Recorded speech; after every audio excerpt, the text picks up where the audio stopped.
Olá, estamos aqui para mais um Você no Divã, comigo, Aloísio Silva.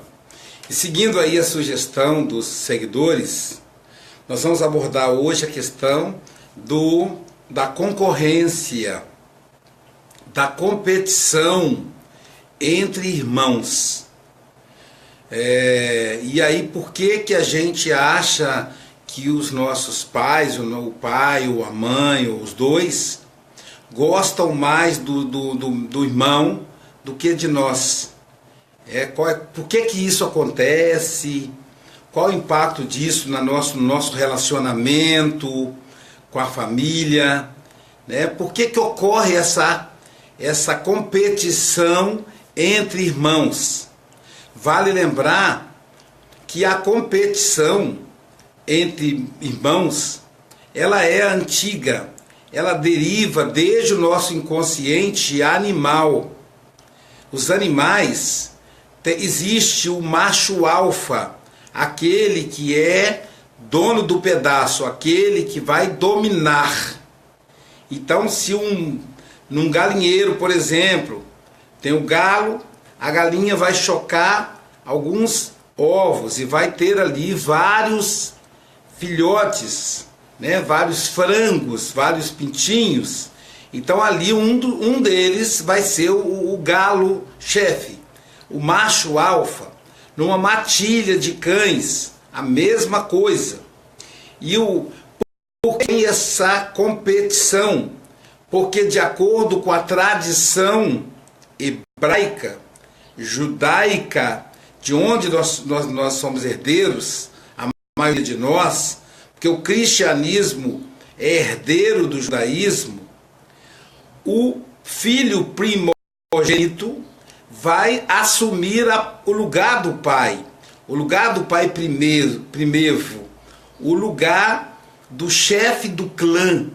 Então existe um poder, existe uma ambição pelo poder de dominar, que vai estar entre irmãos. Aí você me pergunta assim, mas às vezes a gente percebe a competição até mesmo com as mulheres. Até mesmo as mulheres são competitivas. Então, até porque com a ideia da igualdade, o herdeiro pode ser também uma mulher. Porque existe a mulher fálica, a mulher que herda o fálum. Fálum seria o pênis. Mas no ponto de vista psicológico, o pênis tem uma função de poder, que está ligado ao homem. Como o homem era aquele que detinha o poder, o pênis então passou a ser símbolo de poder. Então aí o Freud vai chamar de a mulher fálica. Então existe uma competição para ocupar esse local de herdeiro do fálum, de ser o pai primogênito. E aí, então, a competição entre irmãos. Na Bíblia, existem vários exemplos de competição entre irmãos, a começar por Caim e Abel. Depois o rei Salomão com o irmão dele. E nós vamos encontrar em vários lugares a questão da competição. A competição pela terra, o Esaú e o Jacó, que vai formar as 12 tribos de Israel, Então Esaú e Jacó, também competição entre irmãos. Então a ideia da competição, ela vai prolongar, ela vai perpassar pela Idade Média. Nós vamos ver conflito entre, por exemplo, na Bíblia, João, o evangelista, ele vai denunciar a relação afetiva, a relação sexual entre Herodes e a Herodíades, que era a cunhada de Herodes.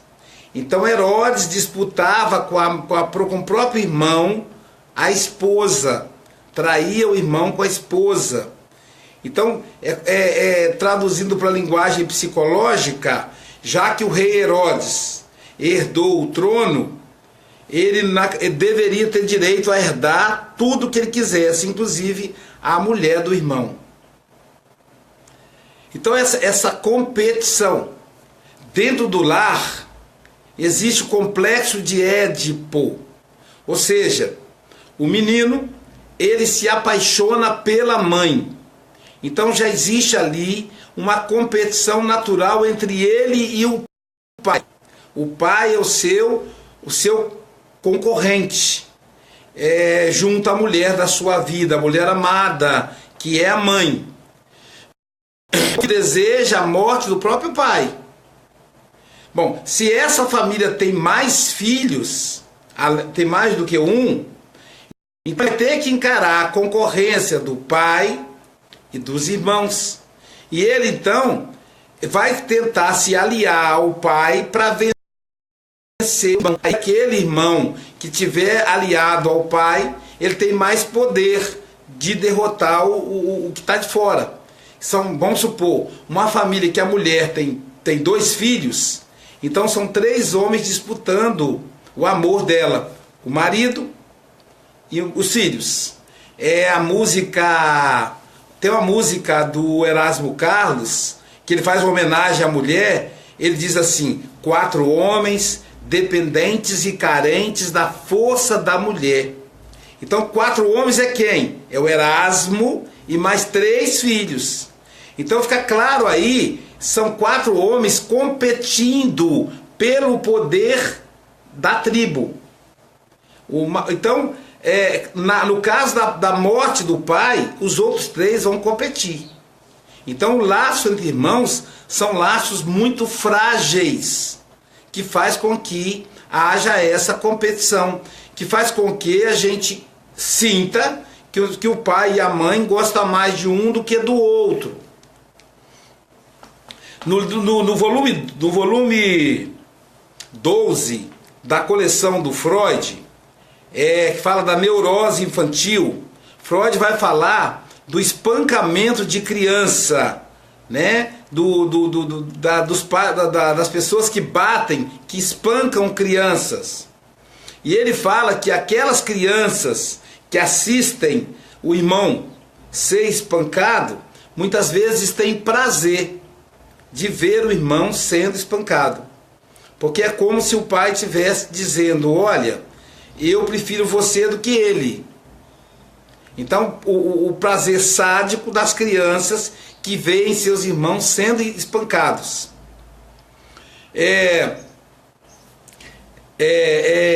Por mais que os pais digam que eles amam os filhos igualmente, isso não é possível, porque os filhos são diferentes. A gente não consegue amar igual, porque eles não são iguais. Então a nossa dose de amor está proporcionalmente ligado à capacidade de desenvolvimento do filho. Por exemplo, eu tenho 5 filhos. Eu tenho 3 filhas e 2 filhos. São 5 pessoas completamente diferentes. Eu amo os 5. Agora, dizer que eu amo eles igual é uma mentira, é uma falácia. Porque com cada um eu tenho vínculo diferente. Veja, não é amar mais ou menos, é amar diferente, em função do vínculo que se constrói. Para a gente entender um pouco essa questão, eu me lembrei de um diálogo que eu tive com meu pai. Meu pai está com 81 anos. Um diálogo que eu tive com ele, eu fui fazer palestras e ele foi me acompanhar. E um lugar que eu ia fazer palestra é uma cidadezinha pequena lá em Minas Gerais, próximo à cidade onde ele nasceu. E à medida que a gente foi se aproximando da cidade, ele foi falando da infância dele, ou seja, fazendo uma terapia com o filho. Porque a psicanálise é isso, é você se sentir à vontade com alguém e falar da sua infância, da sua história de vida com esse alguém, dos seus conflitos, que na maioria estão ligados à infância, né? A grande maioria, se não todos, estão ligados à infância. Então, quando você faz uma viagem à infância, você tende a reconhecer e até se libertar de muitos conflitos que te acompanham. E aí o meu pai, estávamos ali conversando, e ele disse assim, contando sobre a infância dele, etc. E ele disse assim: eu tenho uma tristeza, meu filho, no meu peito. E eu disse: o senhor quer falar a respeito disso, pai? Ele disse: é que a minha mãe, ela gosta mais do Zezinho do que de mim. Veja primeiro o diminutivo, né? Gosta mais do Zezinho. Isso é uma fala o quê? Uma fala de criança. Então eu percebi que ele fez uma regressão de memória. Ele voltou à infância dele. Zezinho era o irmão mais velho que ele, 2 anos. E eu falei para ele: por que o senhor acha que a mãe gosta mais do tio Zezinho do que do senhor? Ele falou: porque ela sempre deu mais atenção a ele. Veja, meu pai com 82 anos. Todas as lembranças que eu tenho da infância, é sempre ela dando atenção a ele, socorrendo, etc. Então, eu percebo que mamãe gostava mais do Zezinho do que de mim. Eu disse assim: mas pai, o curioso é que ela gostava mais do tio Zezinho, mas ela ia mais na sua casa. O filho com quem ela conversava mais era com você. Digo isso porque eu cresci vendo ela nos visitar. Se ela gostava mais dele, por que ela passava mais tempo com você? Aí ele ficou pensando, meditando. Eu disse a ele: eu posso te responder. Você deve achar assim, ela cuidava melhor dele. Mas é porque ele sempre foi um filho problema. Quando criança, ele dava problema. Quando jovem, ele foi um filho rebelde. Quando adulto, ele se metia em confusão. Não dava certo com nenhum casamento. Era alcoólatra. Então, em função de todas essas características, pai, filho desse tipo requer uma atenção maior nossa do que um filho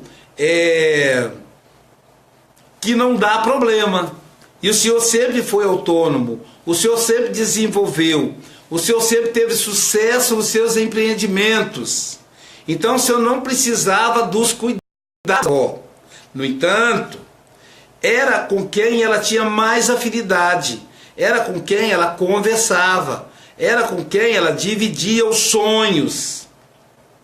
E para mim, pai, o que faz com que a gente seja mais próximo da outra pessoa é quando a gente divide os sonhos com ela. Quando a gente cuida, não é uma relação de amor, é uma relação de hierarquia. Existe uma hierarquia, e essa hierarquia, ela diminui a proximidade afetiva. Então, o que acontece, pai? A questão aí não está ligada necessariamente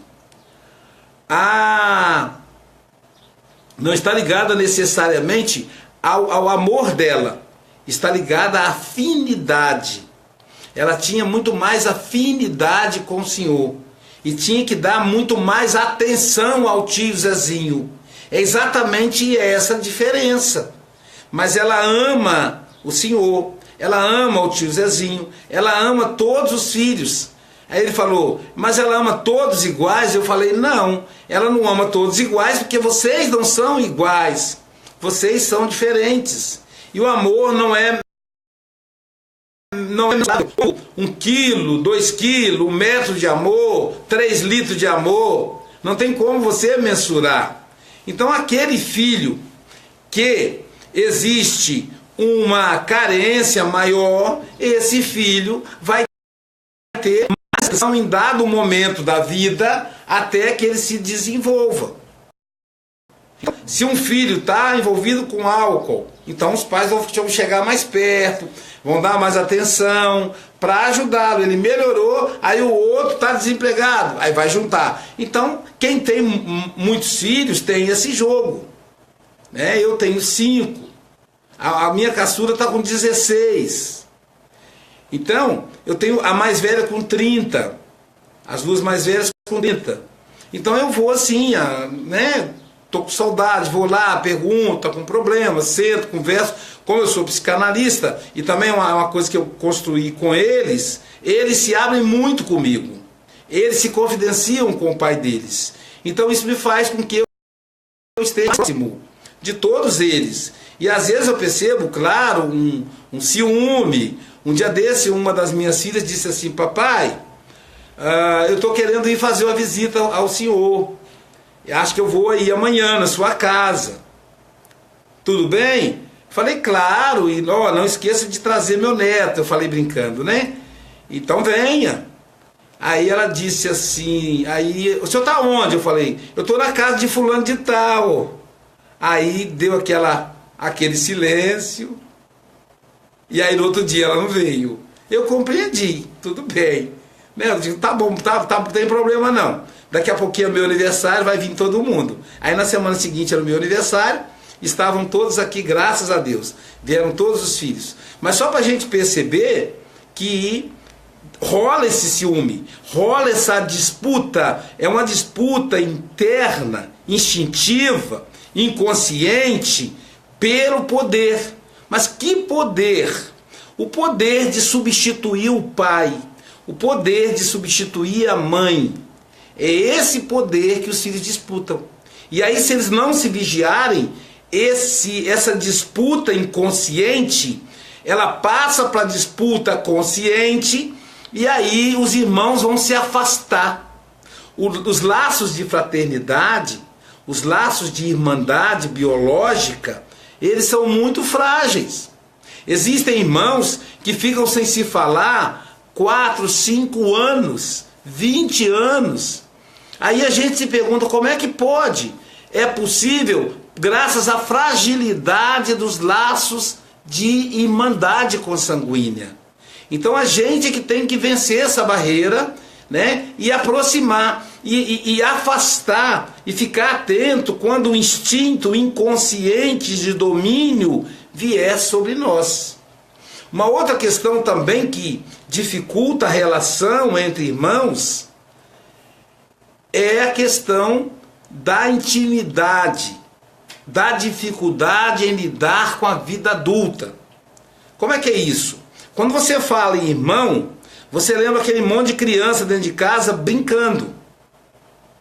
Então esses estão juntos. Quando crescem, formam novas famílias. Então quando é pequeno, normalmente o irmão mais velho toma conta do mais novo. Às vezes acontece o contrário, né? Mas a mãe fala, toma conta do seu irmão.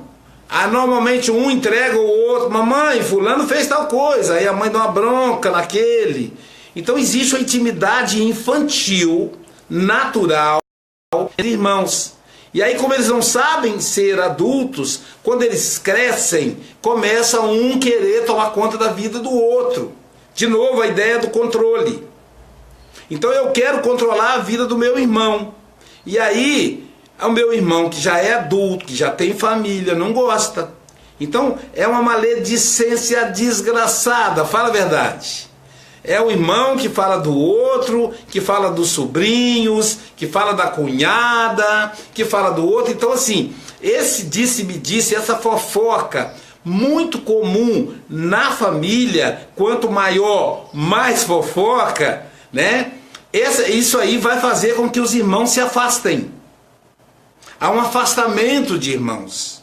Então é interessante que os irmãos tentem olhar para o outro como adulto. Meu irmão tem 40 anos, tem filhos, é responsável. e aí a vida é dele, as escolhas são dele. Eu não posso alimentar a expectativa pela escolha do outro, mas é a dificuldade em lidar com o adulto.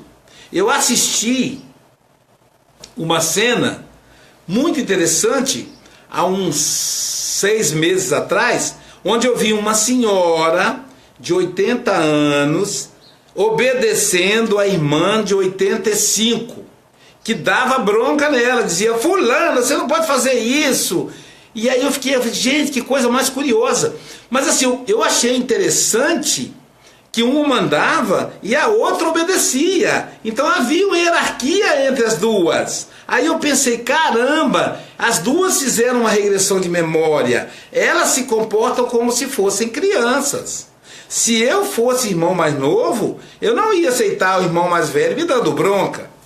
Por acaso eu sou o mais velho. Eu sou o primogênito da família. Uma família de 7. Eu sou o mais velho.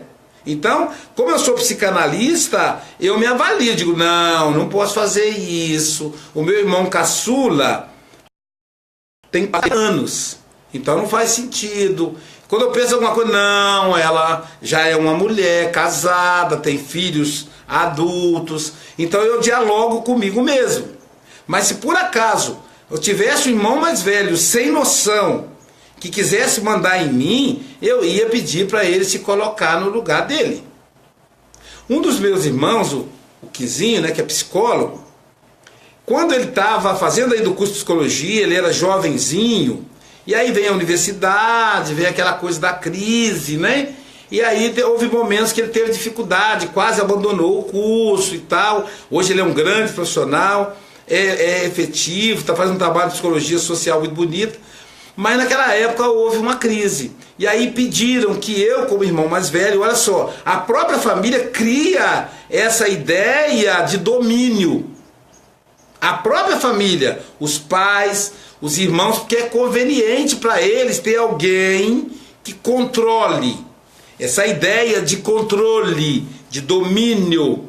E aí falaram para mim, você como irmão mais velho, vai conversar com ele e explica para ele. Eu fui conversar com ele, olha, é assim, assim.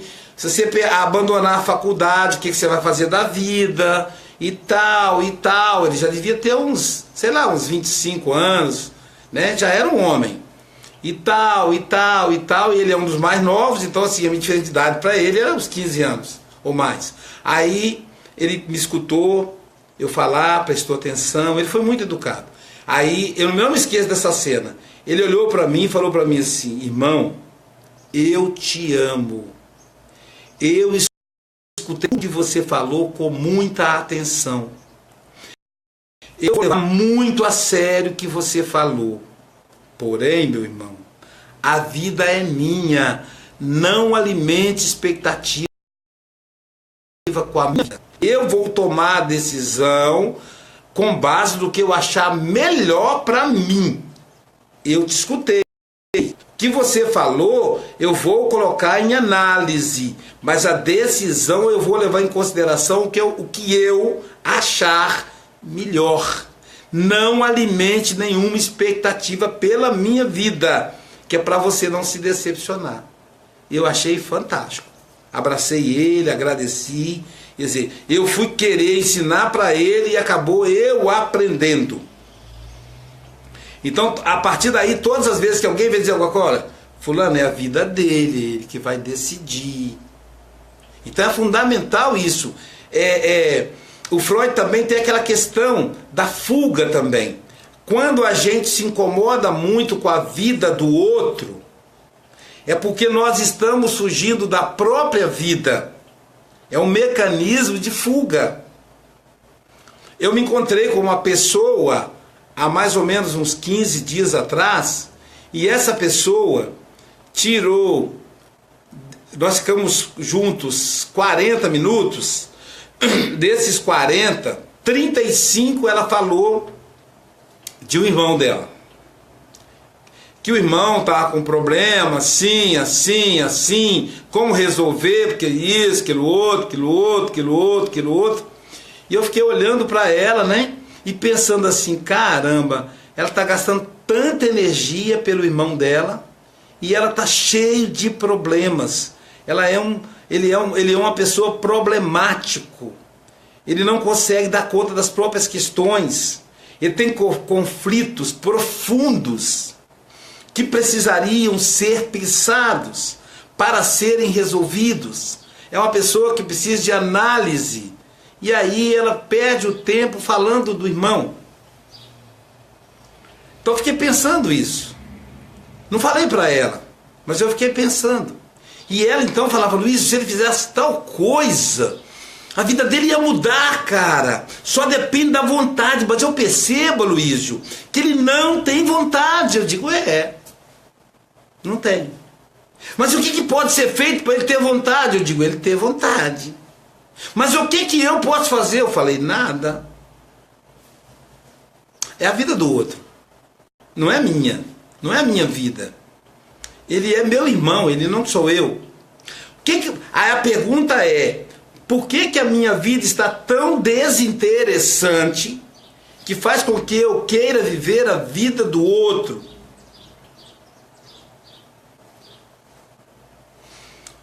E nessa questão da disputa pelo poder,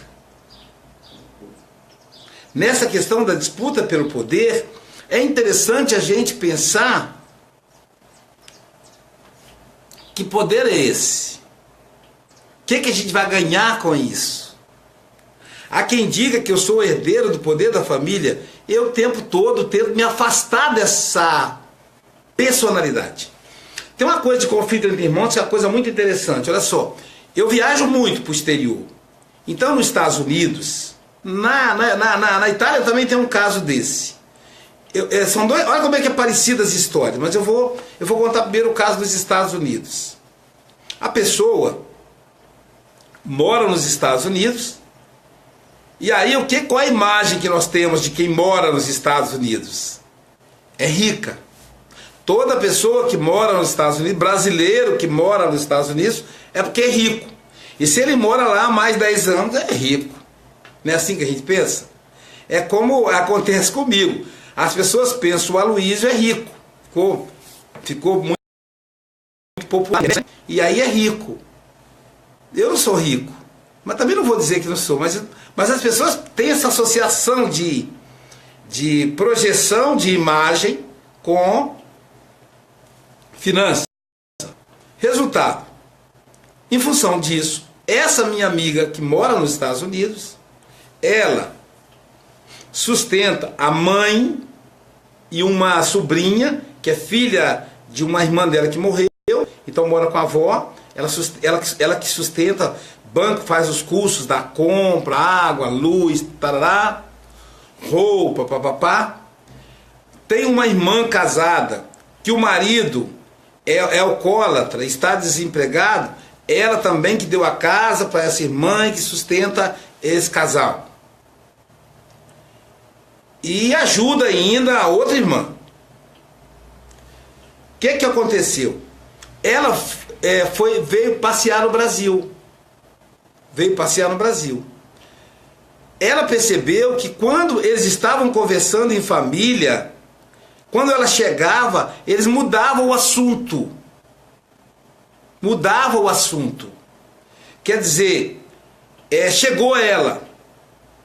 Outra hora, a conversa que tinham com ela não era igual à conversa que tinham entre eles. O que ela percebeu?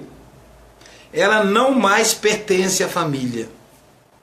E isso a magoou profundamente. A própria mãe dela tem um discurso diferente com ela do que com as outras filhas. E aí ela veio na terapia se queixar comigo.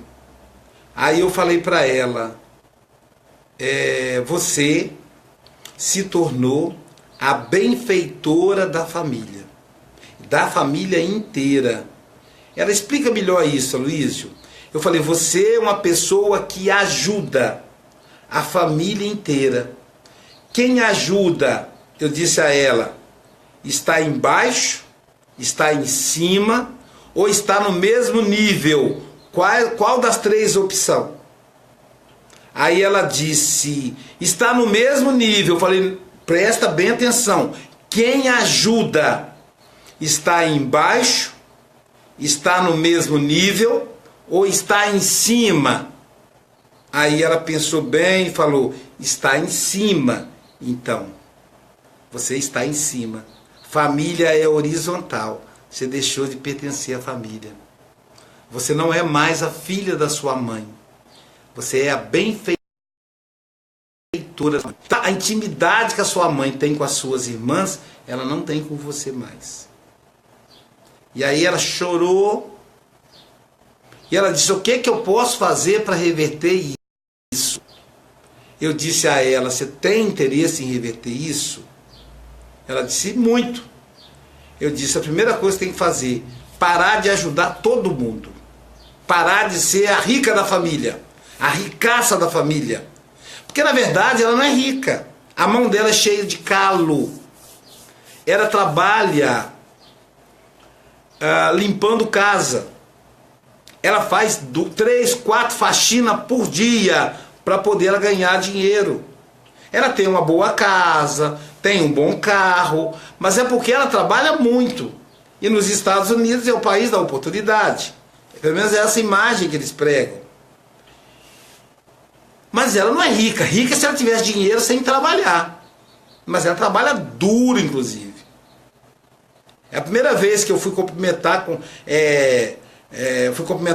mulheres e que eu senti calo na mão foi quando eu comecei a viajar, né? Na Alemanha, na Suíça, na Itália, nos Estados Unidos, que eu percebi que aquelas mulheres tinham calo na mão. Eram mulheres trabalhadoras, trabalhavam no pesado, cuidando de doente, fazendo faxina, babysitter, cozinheira. Não é trabalho leve.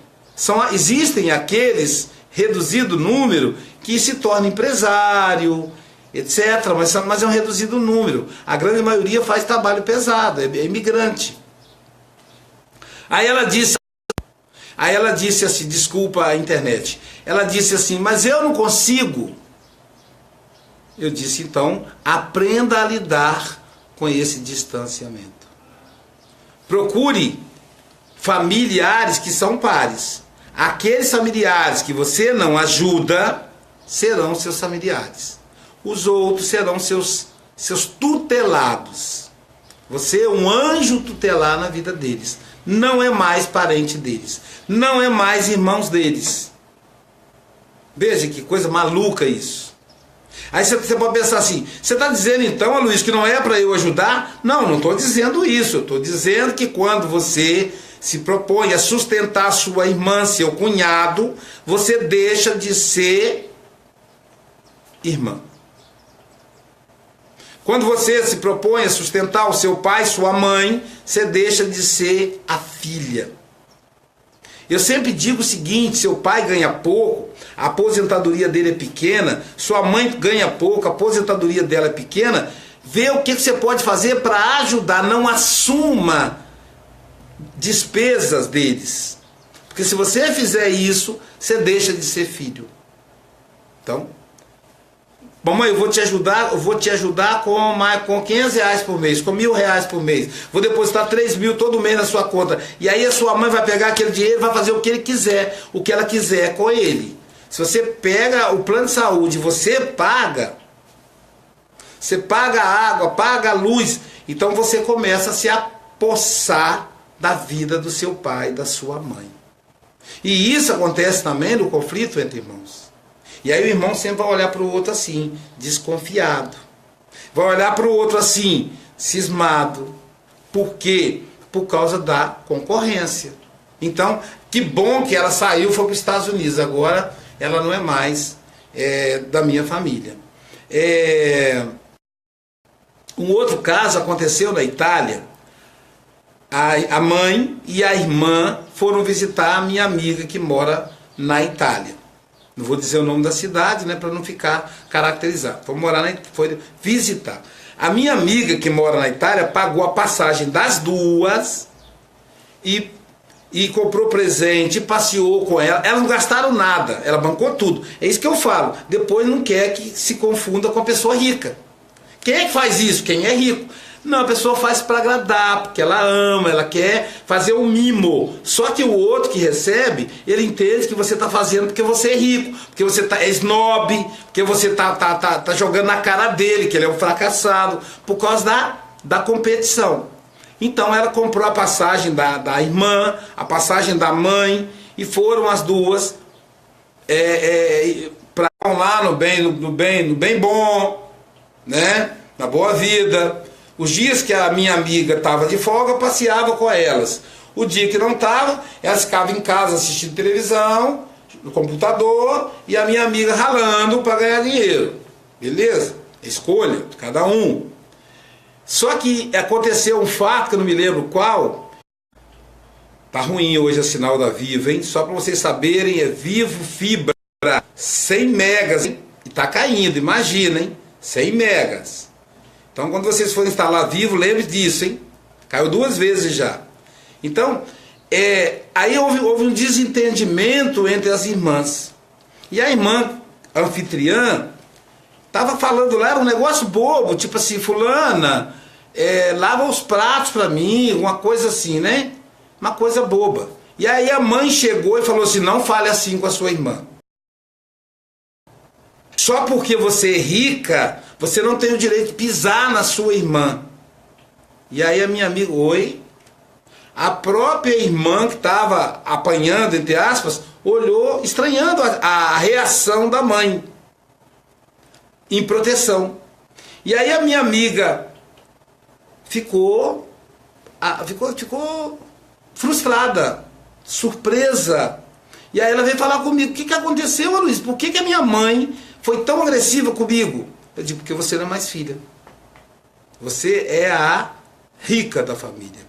Você é aquela que lembra ela todos os dias que ela é uma fracassada, que as suas irmãs são fracassadas. Então, é isso, você está esnobando a sua mãe. Você está esnobando a sua irmã. Então, é isso. Aí, quer dizer, porque ela disse assim, a minha mãe prefere a minha irmã do que eu. Eu disse, ela não prefere a sua irmã. É que você se afastou da família. Então, é interessante. Na sua família. Pergunte-se a você mesmo. Analise você mesmo. Eu estou considerando aqui mudar a posição para ver se melhora a transmissão. Qual é o seu papel na família? É o papel de filho? É o papel de filha? Se você é a filha, você não tem a responsabilidade de cuidar da sua irmã. Ela é a sua irmã. Ela não é a sua filha. Se você é a filha, ela é idosa, mas ela não é retardada. Nem? Então a pessoa que é cuidada, só existe dois tipos de pessoas que podem ser cuidadas. São as crianças e os adultos inválidos. Se a pessoa não está com a sua faculdade mental funcionando, se ela tem a parte do corpo funcionando direitinho e ela é adulta, ela não precisa de cuidados. E você que busca cuidado, você que fica reclamando que a sua mãe não cuida de você, que seu pai não cuida de você, que o seu marido não cuida de você, lembre-se que você não precisa ser cuidado, ser cuidada. É você quem deve se cuidar. É só você que tem que se cuidar. Não é o outro que cuida de você. Então isso vai fazer com que a gente entenda um pouco mais essa relação com os nossos irmãos. Uma coisa legal que tenho como meta para esse ano, já comecei a executar o ano passado, é o seguinte, como eu tenho 6 irmãos, nós somos uma família grande, eu me proponho a sair com cada um dos meus irmãos em separado, para tomar um café, para almoçarmos juntos, para termos um tempo para nós, para fortalecer os laços de fraternidade, os laços de irmandade, né? E claro que eu dependo da disponibilidade deles e a minha também, mas eu tenho me organizado para isso. E é engraçado porque quando eu faço a proposta, eu digo, é o encontro exclusivo. É só você. Não pode ter esposa, marido, não pode ter filhos. Somos só nós dois para conversarmos, para falarmos da nossa infância, para fortalecermos os nossos laços, para demonstrar o quanto nos amamos. E aí desaparecer o espírito de concorrência, o espírito de competição que nos afasta. Se a internet permitir, eu vou ler algumas perguntas que foram elaboradas durante a execução dessa live. Mas para isso eu preciso colocar o smartphone no tripé. Então, eu quero dizer que para isso a Vivo vai ter que funcionar. Uma pessoa disse assim, troca de provedor. Meu Deus, são 100 megas. A Velox, o máximo que ela tem de provedor é de 10 ou 15. Então eu preciso de uma internet forte, porque eu tenho agora ao vivo 40 pessoas me assistindo. Isso pesa muito. Eu chego a 120. Então tem que ser forte, mas eu não sei porquê. Hoje a Vivo está muito ruim. Esse horário está muito ruim. Tem que ver por que está acontecendo isso. Eu vou olhar, medir a velocidade, que eles me vendem a velocidade e às vezes não oferecem. E aí eu posso reclamar, porque a gente tem que receber o que a gente contratou. Mas vamos lá, vamos ver se tem alguma pergunta. Você fique aí ao vivo ainda. Olha só, se você quiser assistir todas as minhas lives, você pode baixar o meu aplicativo. É só você ir no Play Store dos celulares Android, do smartphone Android, e digitar psicanálise, ou para ficar mais fácil, psicanálise Aloísio. Vai aparecer lá a minha foto, você clica, lá tem todos os meus slides, as minhas lives, palestras, textos, enfim, você poder assistir com calma. Então vamos lá, rapidinho aqui eu vou responder as perguntas. E se tiver alguém que eu conhecer, eu já digo de onde que é e tal. Bom, primeiro a aparecer aqui para mim foi o Michael Menezes, meu grande amigo Michael Menezes, um grande profissional da área da estética. Eu aprendi muito com ele, inclusive, Michael, aquele projeto de fazer o curso de visagismo, de aplicar o curso de visagismo aí em Caruaru, Pernambuco, ou alguma cidade do estado de Pernambuco, está de pé, meu amigo. Vamos ver se a gente monta um projeto para esse ano. Aplicar o curso aí e aqui em Guarapari. Michael Menezes é um grande profissional da comunicação, da internet. Vamos fazer um vídeo junto aí um dia, uma live junto, tá bom? Tá bom? E olha, a ideia do curso de visagismo, que é visagismo, pessoal, é a análise psicológica da face. Então as sobrancelhas, o cabelo, a maquiagem é toda elaborada com base no perfil psicológico do indivíduo. Então, e aí eu e o Michael ficamos horas conversando sobre isso. Ele falou, Luiz, aplica um curso de visagismo aqui para as pessoas que trabalham com estética. Um abraço para você, Michael, bom dia. Ricardo Freitas, Marama Moraes, minha aluna querida, Regina Linhares, um abraço, Regina, sempre aí, né? Saudades, grande mestre, diz o Michael Menezes. Rogéria César Morim Silva, Regina Linhares, bom dia, ela é do Rio de Janeiro. A doutora Thaís Serafim, bom dia. A outra Thaís Coutinho, bom dia. Thaís Coutinho, autora do livro O Diário de um Ansioso. Opa, outra profissional aí da área, né? Olha o nome do Diário de um Ansioso, deve ser muito bom. Divulgando aí, pessoal, vamos fazer contato. Thaís Coutinho, tá aí no meu contato aí. Ivonete Gonçalves, Maritza Costa Almeida, vale lembrar que eu tenho o livro Terapêutica do Perdão, que é o meu best-seller, mais de 200 mil vendidos. Liu Patrocínio, minha querida aluna querida, Maritza Almeida de Santos Dumont, a Liu Patrocínio de Vila Velha, Ney Pereira, o Michael Menezes, Caruaru, Pernambuco, Martos Menezes, olha, é seu irmão, é parente, Michael Menezes, coincidência, né? Janete Carmo, Samira Cunha, de Conceição da Barra, Espírito Santo, a terra bonita, a terra próximo lá de Itaúna, terra do forró, né? Dina Espírito, de Muriaé, Minas Gerais. Adriana Cavalcante, de Recife, Pernambuco. Charles Ferreira. Eleusi Dutra, bom dia. Vanderlei Campbell. Patrícia Lobo. Eduardo Elias. Olha, a internet tá segura agora, também não tá muito forte, né? Não tá muita gente. Eduardo Elias. Alessandra Deata Dumont. Iva Massa, bom dia, prof.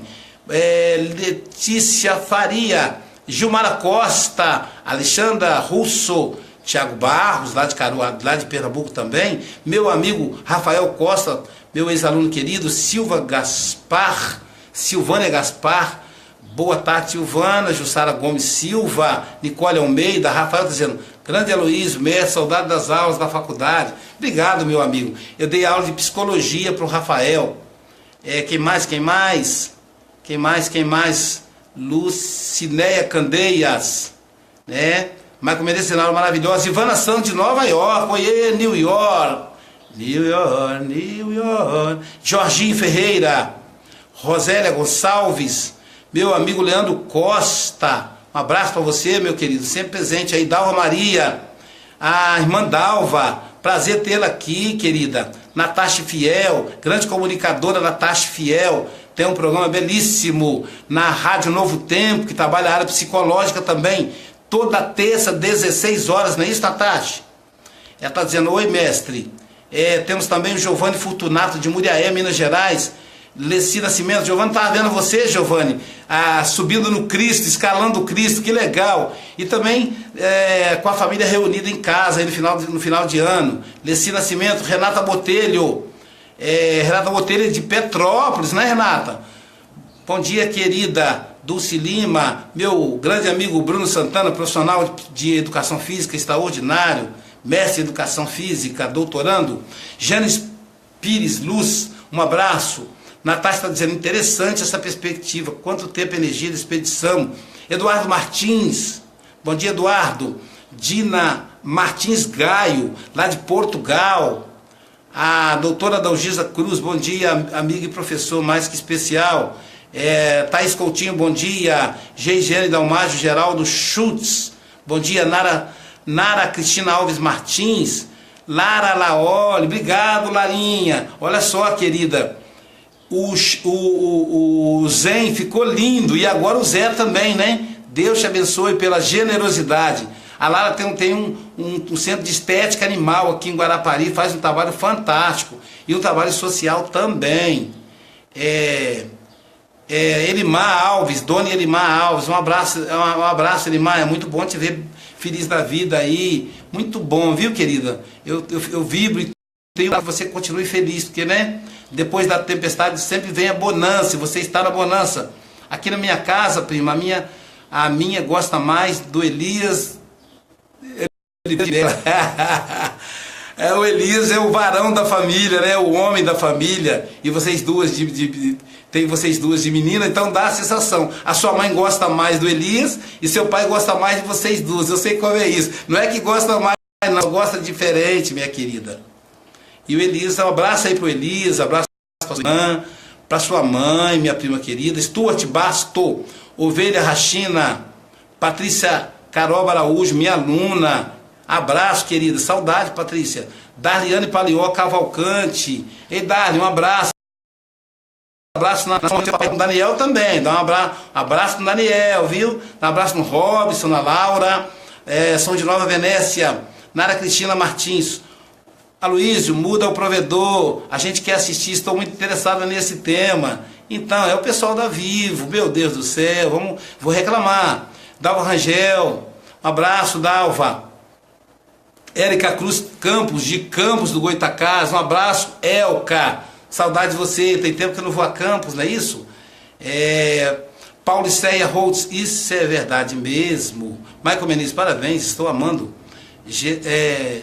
Gastão Jardim Neto, Ana Nascimento Silva, Nara Cristina Martins, Aloysio, esse curso, desse curso de visagismo, então, é coisa do Michael Menezes, esse cara é fantástico. Ele promove esses cursos no Brasil inteiro. E eu vou dar o curso do ponto de vista psicanalítico, né? Mas ele que é o promoter dos cursos. Esse homem é fantástico. Mas eu vou combinar com ele. Você mora onde, Nara? Você mora aí em Pernambuco ou você mora aqui no Espírito Santo? Depois eu vou olhar seu perfil com calma, tá bom? Mas o Robson, o Michael Menezes aí é fantástico. Robson Gonçalves Filhos, um abraço. Nara tá dizendo, gostei. Que mais? Jussara Soares. Já estamos com data para o próximo congresso de visagismo. Legal. Então, pode marcar aí que eu vou aí fazer palestra, cara. Dona Elimar Alves, bom dia, primo. Bom dia, Elimar. Marília Melo de Milão, chiquérrima, Itália. Beijo para você e pro Silvio. Marco Menezes, será uma honra tê-lo conosco falando de visagismo. Maria, meu amigo, cheguei agora. Maria, estamos encerrando, querida. Mas você vai poder assistir porque fica gravado aí. Hoje falamos sobre a concorrência entre irmãos. Olha, o nosso próximo encontro é terça-feira, às 13 horas. Se você tiver um tema, diga para nós aí, faça a sugestão, que nós vamos, então, transmitir para você e falar do tema que você quer que fale, como pediram para falar dos irmãos os irmãos que se acham menos amados que os outros, tá bom? Então um beijo no coração, Marília, um beijo no seu coração, um beijo no coração do Silvio. Enfim, meus amigos aí que estão, a audiência continua alta, 24 pessoas aí ao vivo, agora 25, enfim, um povo carinhoso que me enche o coração de alegria. É isso que me inspira a continuar trabalhando. O pessoal fala, Luísio, como é que você tem tanto gás para atender paciente, para fazer palestra, para escrever livro, para aplicar curso e para fazer as lives? Cara, são vocês que me dão essa inspiração. E eu durmo, essa noite eu dormi 3 horas somente. Não, é o trabalho que me preenche, que me satisfaz, que me alimenta. Fica com Deus. Namastê. Deus em mim e em você. Deus comigo e com você. Muita luz.